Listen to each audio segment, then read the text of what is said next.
You ask Tiger to solve. This deals with linear equations with one unknown. The final result is x equals 6.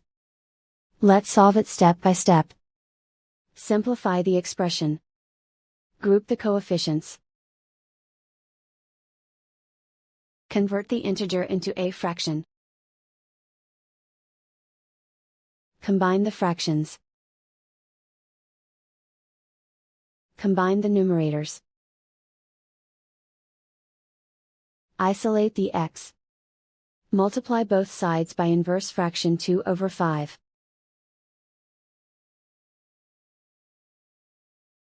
Group like terms.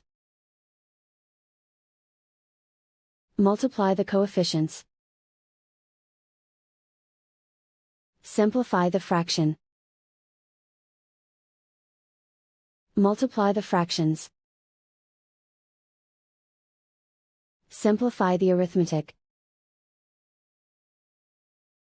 And so the final result is x equals 6.